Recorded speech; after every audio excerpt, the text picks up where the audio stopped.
જય માતાજી.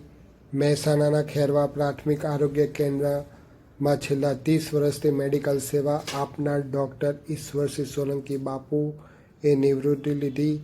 આ વિદાય પ્રસંગમાં ખેરવા ગામના સરપંચ અને આખું ગામ અને આજુબાજુના ગામના આગેવાનો અને હોસ્પિટલનો સ્ટાફ ભાવુક બન્યો હતો. અને આ ડૉક્ટરની વિદાય સામાન્ય વિદાય નહોતી. બીજી વાત કરું તો સાહેબ જ્યારથી બ્લોકમાં હતા ત્યારથી હું તેમના પરિચયમાં છું. બ્લોકમાં હતા ત્યારે પણ રિવ્યુ મિટિંગનો ક્યારે એમને ડર લાગતો નહોતો. તેમનામાં કામ કરાવવાની આગવી આવડત હતી. કોઈ કર્મચારીની બદલી કરાવીને ખેરવા આવવું હોય તો બધા કહેતા ખેરવા તો ના જવાય, તે તો બહુ કામ કરવું પડે છે. સાહેબ પણ કડક છે. ખુદ જ્યારે ખેરવા આવવું હતું ત્યારે ઉદાજી અને બિપિનભાઈ મને સોગંદ કરી કે અમારી સલાહ છે કે ખેરવા ના આવશું એમ, પણ નજીક હોવા છતાં અને વતનના કારણે સામાજિક જવાબદારીના કારણે મેં ખેરવા જ લીધું. પરંતુ ખેરવા આવ્યા બાદ અને એમાં સાહેબને આવ્યા ત્યાર એવું ક્યારેય અમને લાગ્યું નથી કે ખેરવામાં નોકરી ના કરાય. સાહેબ પોતે કોઈ દિવસ કામથી કંટાળતા નહીં, થાકતા નહીં. પોતે સવારથી સાંજ સુધી પૂરેપૂરો સમય આપતા. તેઓ હંમેશા એક અધિકારી તરીકે નહીં પણ પરિવારની જેમ રહ્યા છે અને મોટાથી લઈને નાના કર્મચારી સુધી દરેકને મારા જે અભિન્ન અંગ 15 વર્ષ સુધી રહ્યા એવા મારા કર્મચારી. મેં મારું MBBS 1994માં પાસ કર્યું. શરૂઆતમાં મેં 1 વર્ષ લાયન્સમાં સેવા આપી. પછી ગવર્મેન્ટમાં જોબ મેં 1995ના એન્ડમાં સ્વીકારી. પહેલા 5 વર્ષ મેં સિપોર PSCમાં સેવા બજાવી. પછીના 5.5 વર્ષ મેં છઠિયાળામાં સેવા બજાવી. એટલે દર 5 વર્ષે હું મારી જાતે બદલી કરાવતો. પછી 5 વર્ષ થઈ ગયા એટલે હું આખા જ. એ વખતે અમારા શ્રીએ જો ડૉક્ટર જાની સાહેબ આખતની મુલાકાતે આવ્યા. હું જ્યારે આખત હતો ત્યારે 1.5 વર્ષમાં લગભગ 41 ટીમો આખતની મુલાકાત લીધી. અને એ વખતે આપણા સ્ટેટમાં state nodal officer doctor Meena એ પણ ટીમો સાથે આવેલા. એટલે ત્યાં આખા જ PSCના વિડીયો આખા સેન્ટરમાં આખા કેન્દ્ર લેવલે ભારતમાં ફરતા થયેલા. એટલે સાહેબને અમારા જાની સાહેબને ઇમ્પ્રેશન થઈ. એટલે અમારા THO જે ગોસ્વામી સાહેબ હતા એ ભણવા જતો એટલે મને ચાર્જ THOનો મહેસાણા હતો. એટલે 3-4 વર્ષ ત્યાં મેં સેવા બજાવી. પણ જિલ્લા કક્ષાએ તાલુકા કક્ષાએ સેવા બજાવતા હોય તો સેન્સિટિવ માઇન્ડના લીધે ડાયાબિટીસ અને BPમાં મને થોડું એવું લાગ્યું. એટલે મેં સામેથી માગી PSC પકડી. પહેલાંથી કામ કરવાની પદ્ધતિ મારી ટેવાયેલો હતો, બેસી એવું ખાવાનું. એટલે મારી બદલી સાહેબે બામોસણા કરી, DDO સાહેબ. એટલે બામોસણા હું ગયો તો ત્યાં આખા દિવસની OPD 8 થી 10 હોય. આખો દિવસ બેસી રહેવાનું. એટલે મેં જિલ્લા પંચાયતમાં કહ્યું કે ભાઈ મને તો અહીંયા ફાવતું નથી. આખો દિવસ શું કરવાનું? સવારે 9 વાગે જઈએ, 6 વાગે આવે, 10 પેશન્ટ આવે તો શું કરવાનું? કારણ કે એ છેવાડે, ગામના છેવાડે હતું, છેલ્લું ગામ તાલુકા. અને પહેલાંથી ડૉક્ટરો એવી ટેવ પાડી કોઈ આવત નહીં. એટલે 10 પેશન્ટો આવતા હતા. એટલે પછી અમારા મિત્ર ધર્મેશભાઈ એ વખતે ક્વોલિટી એમોમાં હતા અને સ્ટેટમાંથી દબાણ હતું કે તમારું એક PSC NABH કરવાનું થાય. એટલે એમને મને વાત કરી કે આપણે NABH કરવાનું, કોઈ મને ખેરવા મોકલી દે. એટલે મેં સામેથી ખેરવા માગ્યું. 2024-5-2011 હું PSC મિટિંગ ભરાઈ હતી. એ વખતે કોકિલાબેન અહીંયા એમઓ હતા અને એ વખતે મીટિંગ કરી અહીંયા આ NABHની વાત થયેલી. એટલે શરૂઆતમાં ડોનેશનની વાત થઈ હતી. જ્યારે પોઝિટિવ એટીટ્યુડ લાગ્યો અહીંયા તો ડોનેશન સામેથી આવવા મળ્યું. એ વખત તો આ NHM ને બધું શરૂઆતમાં આટલી બધી ગ્રાન્ટો આવતી નહીં કે જે ક્વોલિટી માટે આપણે ઉપયોગ કરી શકીએ. પણ એ વખતે આપણે ડોનેશન બધા મિત્રો દ્વારા કમિટી દ્વારા નક્કી કરવામાં આવ્યું. ડોનેશન ભેગું થયું, એમાંથી વિકાસનો થોડો કાર્યો કર્યા. પછી મકાન આપણું 3 રૂમનું હતું, જે ગાયકવાડ વખતનું હતું. એ વખતે એને બેચ કરવાનું હતું. એટલે મિત્રો સાથે આ 3 રૂમના ક્વાર્ટરની હાથે મેં 19 રૂમ તૈયાર કરેલા. અને એ વખતે સેન્ટ્રલની બીજા સ્ટેટની ટીમ આવેલી. 2 દિવસ પૂરા અહીંયા બધા પ્રોગ્રામો અને બધું જોયું. તો છેલ્લા દિવસે એમને કમિટી હાથે રિવ્યુ લીધો કે આખા ચેકલિસ્ટ પ્રમાણે અમારે કઈ જગ્યાએ ભૂલ કાઢવી એ આપણે ખબર પડતી નથી. એ રીતની તૈયારી મારી એકલાની નથી. એ મારો સ્ટાફ અને આ રોગી કલ્યાણ સમિતિ જાસ કમિટી એ વખત તો નથી, એમનો પૂરેપૂરો સપોર્ટ હતો. અને એમાં જામ દાતાઓને કહીએ એ પ્રમાણે ઊભા રહેતા.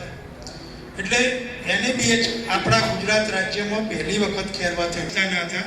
પછી પાછળથી 5-1 વર્ષથી લગભગ 2 લાખ આપણા સંસ્થાઓ મળતા હતા. સાહેબ શ્રીએ અમારા બંને પ્રાથમિક શાળાના બાળકોને પણ દર્દીઓની ઘણી બધી લાઈન હોય તે છતાં સ્ટુડન્ટ છે એમ સમજી અને પ્રાયોરિટી બેઝ પર વારંવાર જ્યારે અમે સાહેબને જાણ કરી સાહેબ ઇમરજન્સી છે, તરત જ વિના વિલંબે બાળકને જરૂરિયાતની મેડિકલ સેવા પણ આપી છે. એ બદલ બંને શાળા પરિવાર વતી પણ સાહેબનો હું આભાર માનું છું.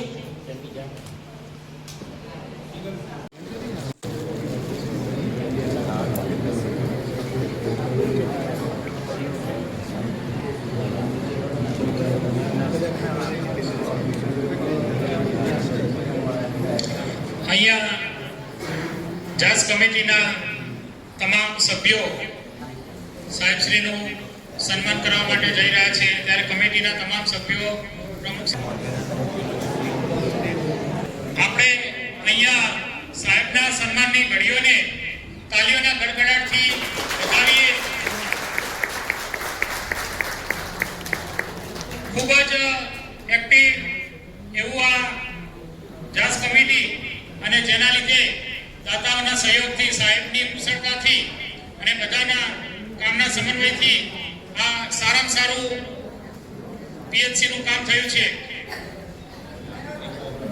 હવે રાજુભાઈ ચૌધરી જિલ્લા પંચાયત સદસ્ય શ્રી અને જાસ કમિટીના અધ્યક્ષ શ્રી સાહેબનું સન્માન કરવા જઈ રહ્યા છે.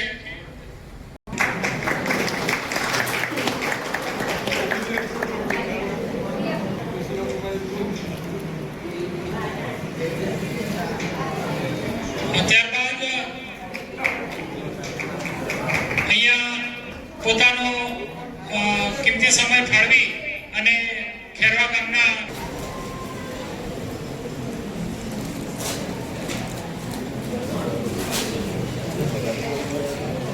સ્નેહી મિત્રો ઉપસ્થિત થઈ અને આ તબક્કે સાહેબશ્રીનું સન્માન કરી રહ્યા છે.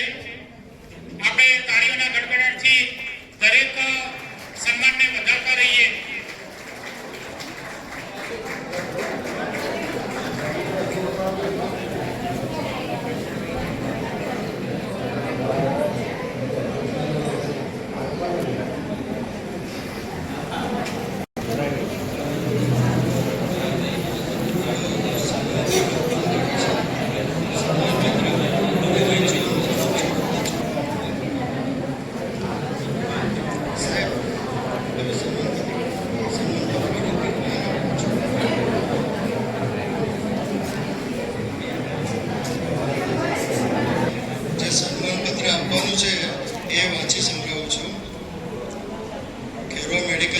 અગ્રેસર એવા ખેરવા ગામને કર્મભૂમિ બનાવનાર એવા ડૉક્ટર ઈશ્વરસિંહ આર સોલંકી સાહેબને સન્માનપત્ર અર્પણ કરતા અમે સૌ ગૌરવ અને હર્ષની લાગણી અનુભવીએ છીએ.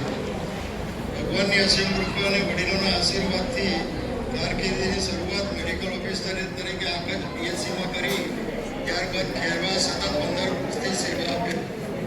તેઓની અથાગ મહેનતથી ખેરવા પીએચસી ગુજરાતમાં બીજા નંબરે NABH national accreditation board for health બનેલ તથા 2019માં NQAS national quality assurance award મેળવેલ. તેમજ એ આપણા સૌના માટે ગૌરવ અનુભવ જેવી વાત છે. કાયાકલ્પ તથા મહત્તમ પ્રસૂતિનો એવોર્ડ KRC બહેનો તથા આશા બહેનો સાહેબનું સન્માન કરશે. તો એ પ્રમાણે ગ્રુપમાં સૌ જોડાઈ જશો.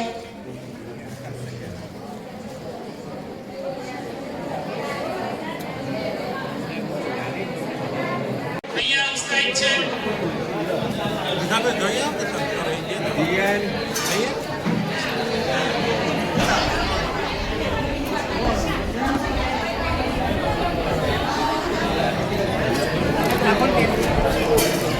ડોક્ટર સાહેબ, ડોક્ટર સાહેબ, તમારી સાયન્સનો પરિવાર પણ અહીંયા ઉપસ્થિત છે. એમના તબક્કે સન્માનિત કરવા માટે ક્રમાનુસાર આપણે સૌ સાહેબને સન્માનિત કરી રહ્યા છીએ અને સન્માનના હકદાર છે જ સાહેબ. સાહેબનું કાર્યશૈલી એટલું કામ જ એવું હતું કે ખરેખર આટલા સુંદર મજાના આ સન્માન કાર્યક્રમના હકદાર બન્યા છે. મણિભાઈ પેલા કીધું પૂરી કાઢવાનું ચાલુ કરતો હાલો બહાર મારે હવે ચાલુ કરાવી કીધું ને બસ સ્નેહનું ભાણું અને ભાવનું શાક હોય. સ્નેહનું ભાણું અને ભાવનું શાક હોય.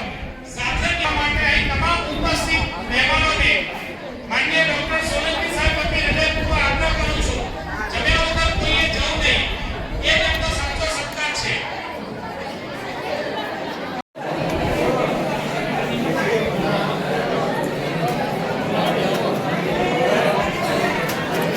વિસનગર નર્સિંગ કોલેજની સ્ટુડન્ટ અહીંયા સાહેબ છે. એમને પણ સાહેબશ્રીના આ જીવન ઉપયોગી કે કહેવાય છે કે જે વસ્તુ આપણે અભ્યાસની ચોપડીમાંથી નથી મેળવતા એ જ વસ્તુ આપણા આસપાસના અનુભવમાં